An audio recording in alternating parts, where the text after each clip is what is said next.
Welcome back to the In Chamber. I'm your host, Tom Schumann.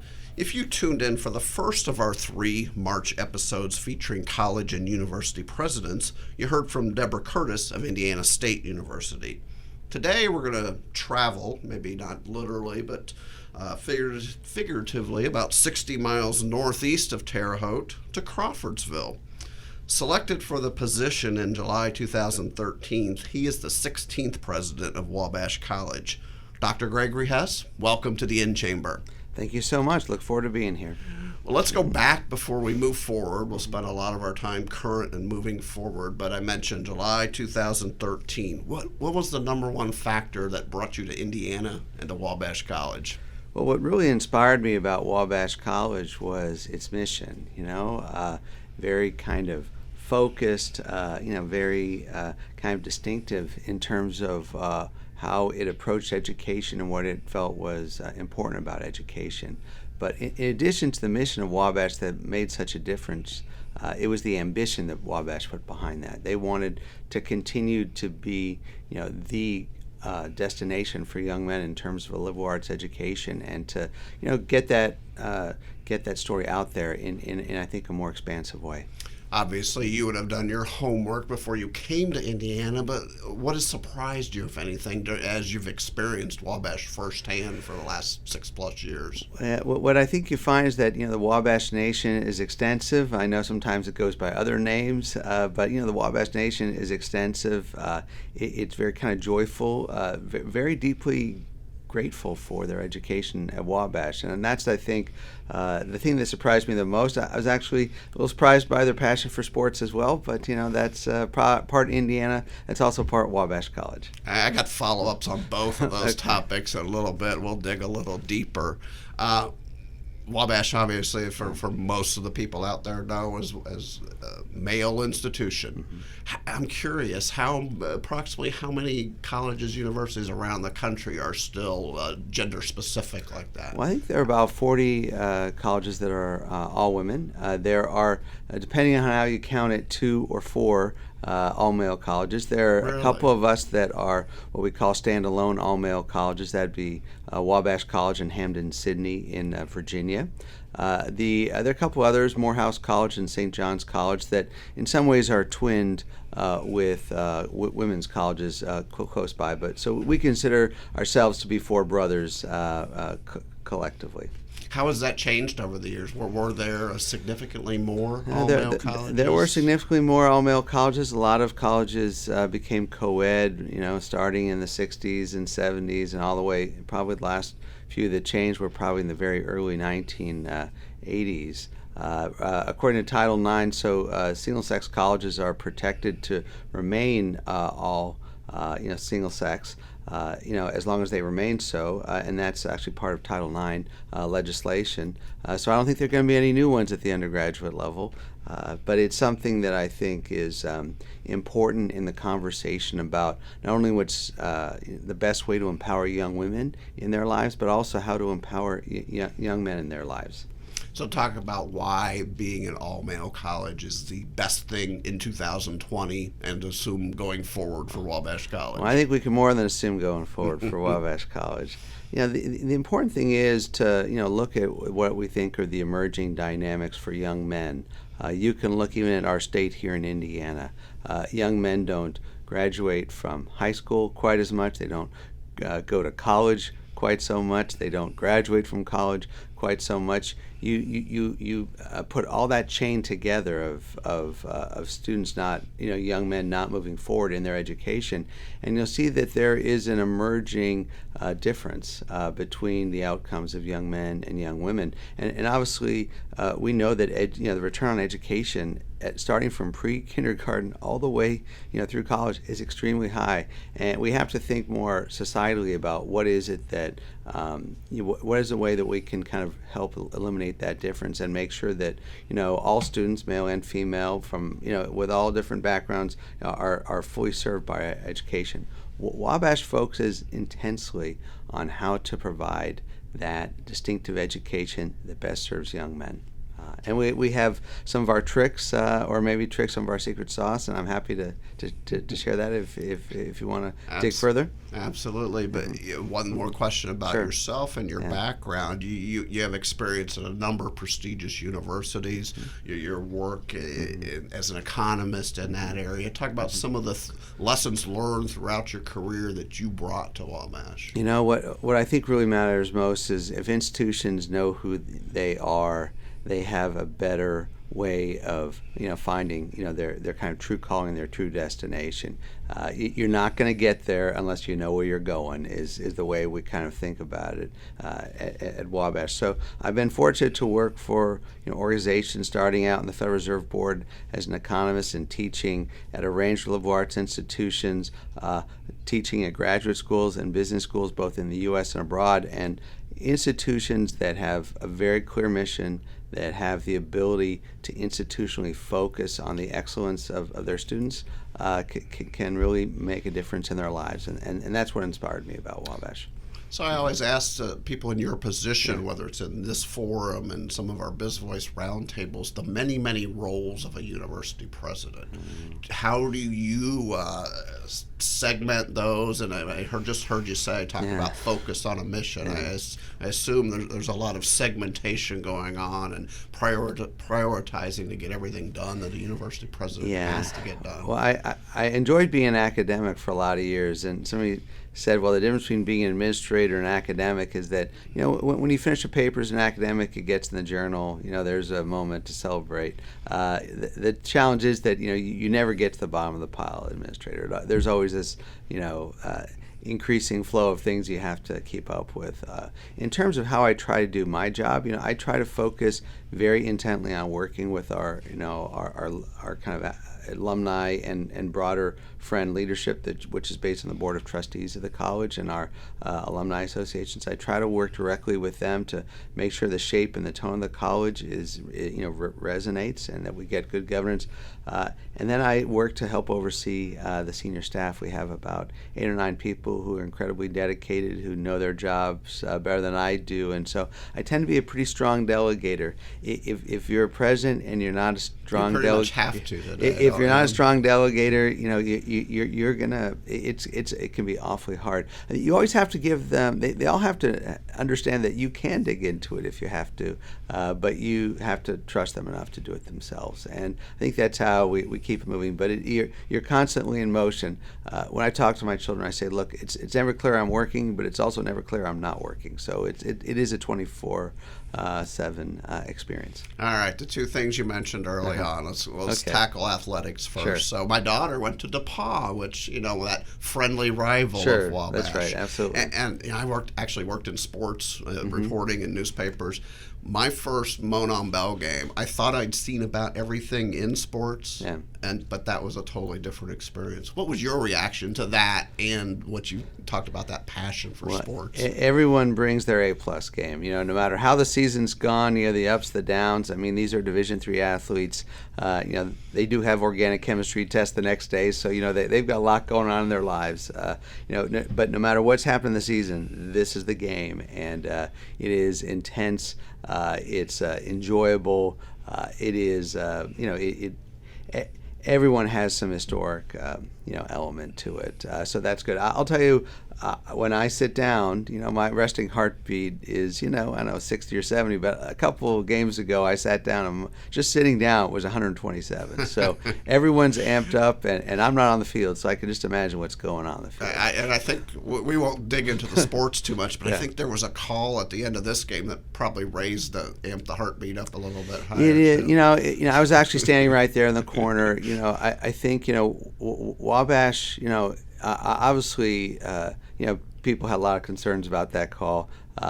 We try as an institution to be as classy as we can about it. That doesn't mean every person out there isn't on social media hammering on something, but there are calls that go different ways, and I remind people that the good thing about sports sometimes being unfair is that life's unfair, and it's a good lesson There's for everyone. life lessons. It's a good lesson. Beyond the football, though, Sure. certainly high profile, but I'm sure it's the same at Wabash as DePaul and some other schools. The high percentage of your students who participate in athletics and how that's really part of the experience. It is, at most liberal arts colleges, especially if you think about kind of the small, highly selective, kind of elite ones, the top 100, your freshman class will be 40 or 50% kind of recruited athletes. Students who come in, they have that passion. A lot of times, student athletes do very, very well in school. Both, their studies about at all divisions, student athletes do well. They are put on, they have a lot more restrictions on their life. They have to stay better organized, and they've also make some immediate friends, which is a good thing. And so I think not only the sports is a good gateway for it, but also I think helps promote just kind of an overall healthier lifestyle with the college overall. All right, I got to ask you a quick question to get to point 2. So, what the current student population at Wabash is? How many? Oh, I think it's spring. So a bunch of kids graduated a semester early and some study abroad. I think we're about 860 students, something like that. 860 students. So, in my 21 plus years here at the Indiana Chamber, I kind of unofficially would say that I've probably run into thousands of Wabash College graduates. Those numbers are amazing, and all getting to the Wabash Nation, the Wabash Network. Talk about that. It's so prevalent throughout, but obviously throughout Indiana and beyond. And beyond, the Princeton Review named us the #1 alumni organization in the country. We're usually at #1. We got knocked off to #2 a few years back, but I figured they had to sell newspapers and they had to sell new magazines. They got to move the numbers around a little bit. I think the reason why, and to my mind, when I talk to people, the connections of the alum to the college is the purest measure of the gratefulness they have for their experience and what they got from the college, how much it changed their lives, and it's the purest form of kind of joy of giving back. So not only do they stay involved in games, they help find students that will have an interest in the college, finding internships, finding opportunities to if a student needs a place to stay. We have a whole formal network of people that help provide housing for students if they have an interview somewhere and don't have the money necessarily for some of the hotels and the rest. So the fact is we have such a strong alumni network because they are so deeply grateful for the experience and life-changing education they got at Wabash. Well, Wabash is certainly well represented at the Chamber, on our board of directors. Our current chair of the board is Tim Hafner, Fagery Baker Daniel, or formerly Fagery Baker Daniels, Fagery Drinker, now in Fort Wayne. And Tim, over the many years I've known him, almost every conversation has a Wabash College remark connection to it. His son's a great alum as well. So there are just so many connections, obviously, in the State House and in the larger frame, all the way up to our new U.S. senators. So we have we make a giant footprint from just being little giants. All right. You talked a little bit about secret sauce again for the listeners. What are some of the things that they may not know about Wabash College that make it so special? Again, kind of the hidden gems. We have an intentionally intimate liberal arts experience. The average class size is 13.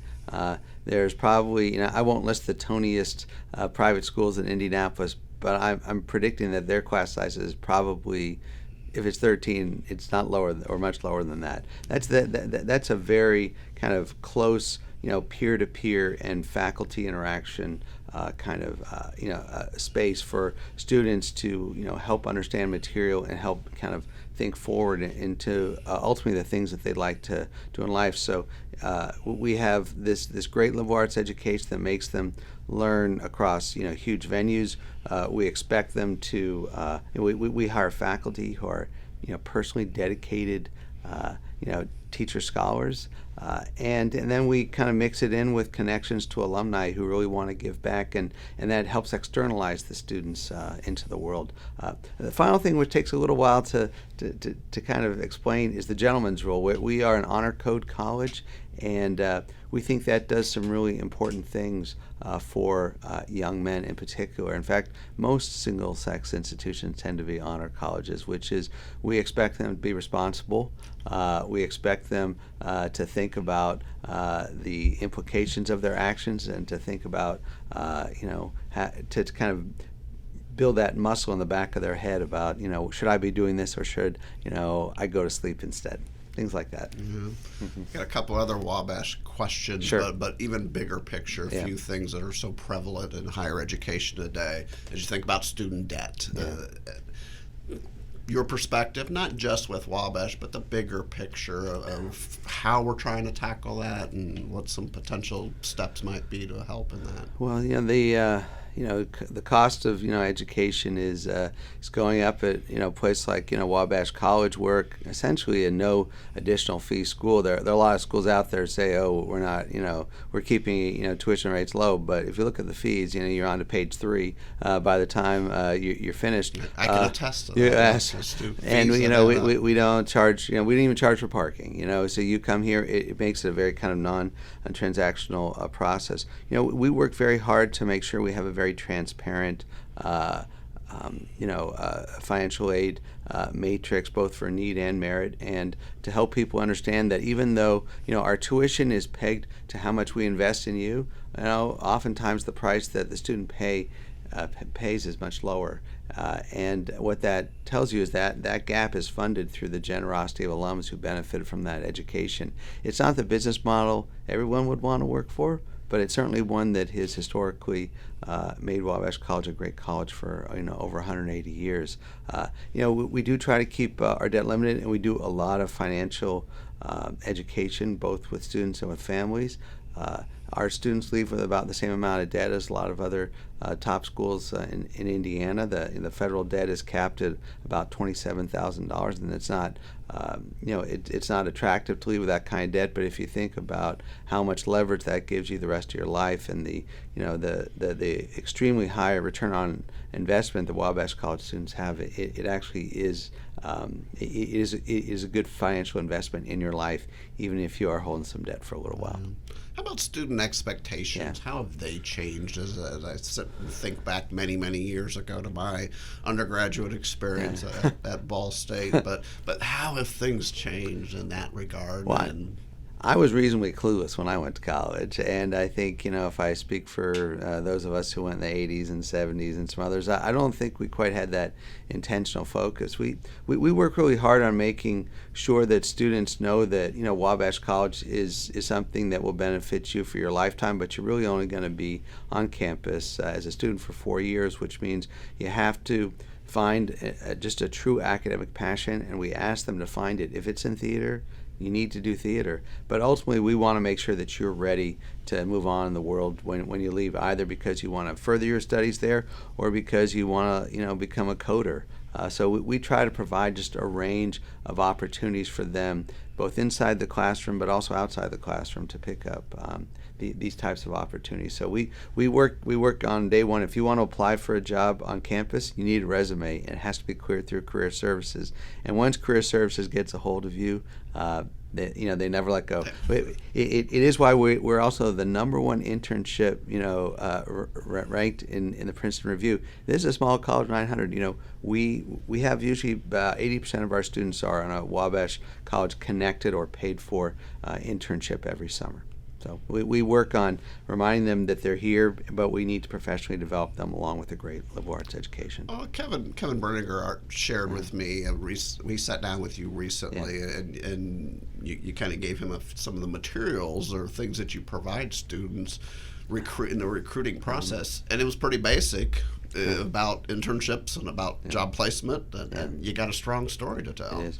Well, 2 years ago, one of the things that colleges kind of pride themselves on, and in my drive into Indianapolis, I saw all the billboards out there, about, settlement rates for this business school or this college. Well, I'll just tell you, 2 years ago, we were literally 100%. Every student was placed 6 months out. This past year, we slipped. It was 99.5%. It was a single student who'd actually turned down a very nice job, but we couldn't call him settled because he hadn't chosen that job.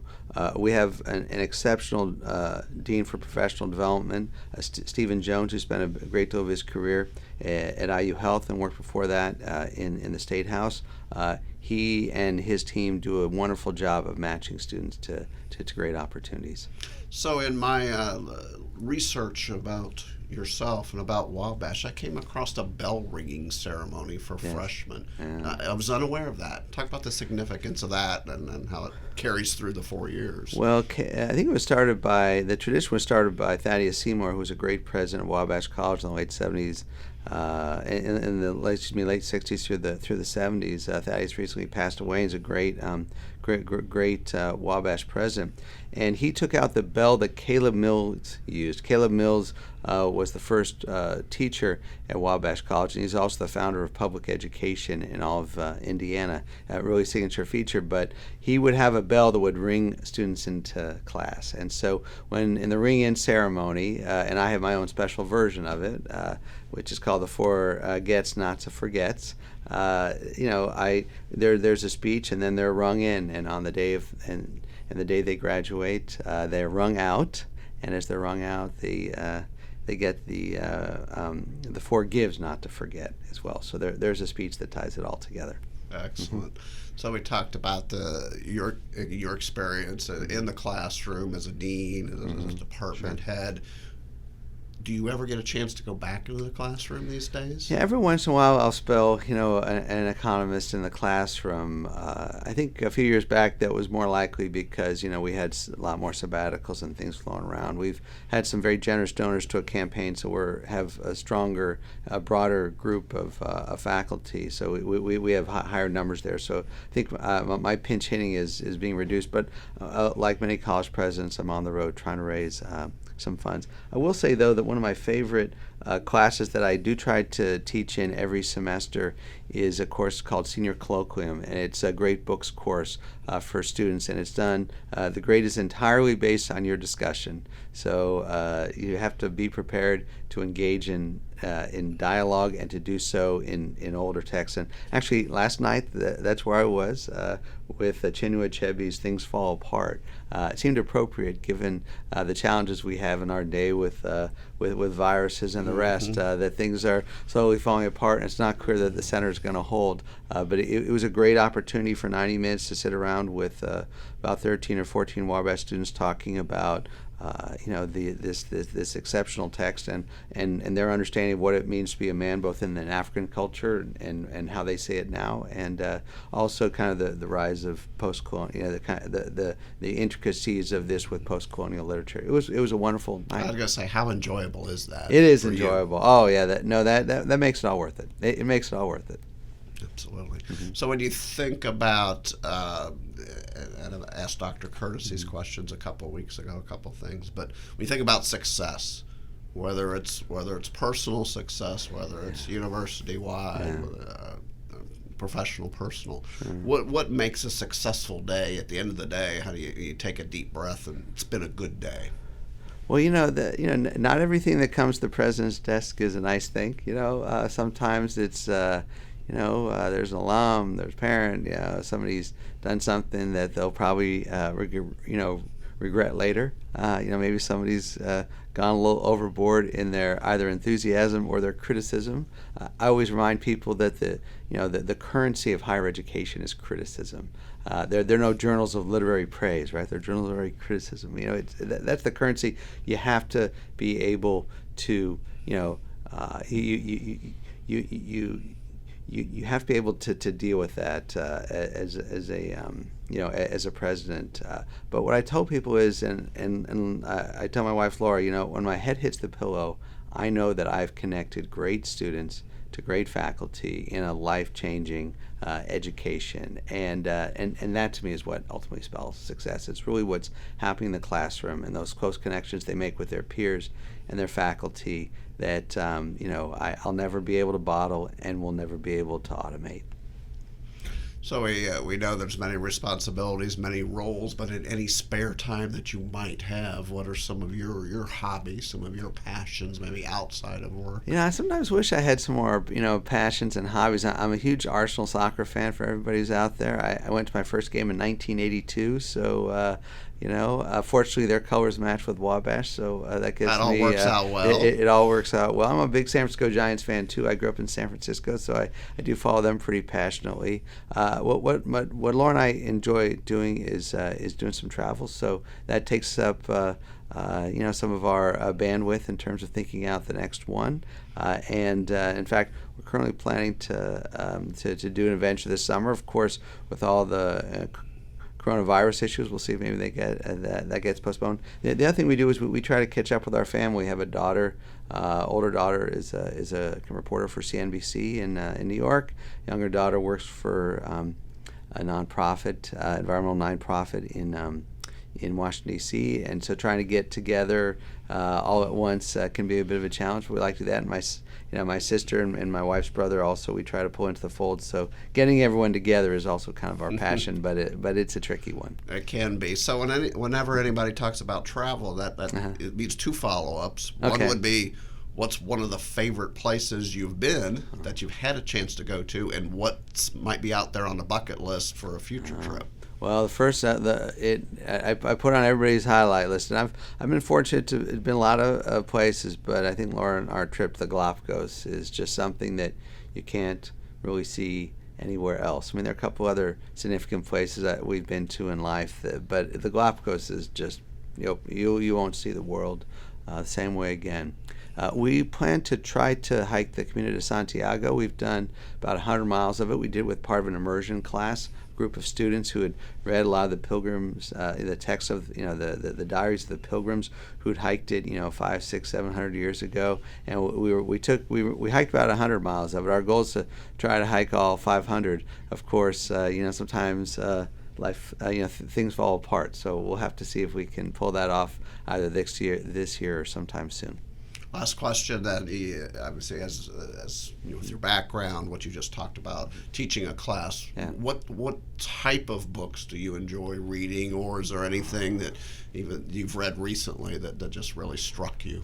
Oh, I do love literature. I've actually started, I used to, have friends who'd give me lists of books to read. I'm actually a character in a book. I don't know if you know that. So Jamaica Kincaid's book, See Now Then. I'm a character in there, and there's actually a short story out there called The Dean and Mrs. Hess, written by Jamaica, who's a friend. And so it's out there. So, and usually if I have some time, I will ask some friends about what to read. Jamaica sometimes will give me a recommendation. The other one is a friend of mine, is an NYU professor. But right now I'm reading Colson Whitehead. He's spectacular. A sentence from him is a Christmas present. Everything he writes is just divine. So right now that's what I'm doing, but usually it's only late at night, and unfortunately my ability to stay focused late at night while I'm reading is diminishing. All right, final question. Back to Wabash College. Yeah. We're sitting here early in 2020. What's some great things to come at Wabash College this year and down the road? Well, we've done a lot of institution building at the college, and just building a much kind of faster, quicker culture. I tell people sometimes I'm the West Coast offense in a Woody Hayes world. We got to go fast in a world that hasn't always trusted the forward pass. But we're doing some great things there. We've raised a lot of money of our campaign. As I said, we're a small college. We've raised about over 180 million now, just in our first year in the public phase of our campaign. We're looking at some projects. We have a beautiful Lilly library that needs some infrastructure help, and we have a dining hall for independent students that needs some love too. It's what I'll call more than fully depreciated. So we have some work there to do some fundraising to make that work. But the college is on the right course. We seem to have a very good footprint. A a really good toehold in the admissions market. Young men find us to be a very attractive place. We have a strong overall academic culture, strong sports culture, great outcomes. Moms and dads, tend to worry about their sons sometimes even more than about their daughters. And they think that Wabash is a place that intentionally focuses on that question, and that's why we still have a lot of very strong traction in a very difficult admissions market. Gregory Hess, president of Wabash College, thanks so much for joining us, and best of luck with everything moving forward. Yeah, thanks so much. This has been an extreme pleasure. Great. Enjoyed it. A reminder, the current March-April issue of our Biz Voice magazine focuses on the outstanding talent driver of Indiana Vision 2025. So lots of education, workforce stories. We look at the state's 21st Century Talent Region Initiative, an update on Emphasis and the progress it's made in its 2 years here in Indiana. One-on-one conversation with Teresa Lubbers, Indiana Higher Education Commissioner, and some priority of Governor Holcomb and his work with the American Workforce Policy Advisory Board, so what's taking place at the national level. Also with the Indiana Chamber, we have our Boost series of training. Upcoming topics include cross-department communications, conflict management, interpersonal skills, so many of the great things that are so necessary in our workplaces today. Just look under the professional development under the conferences tab at indianachamber.com. Thank you as always for listening to the In Chamber. We'll be back in 2 weeks with our next conversation.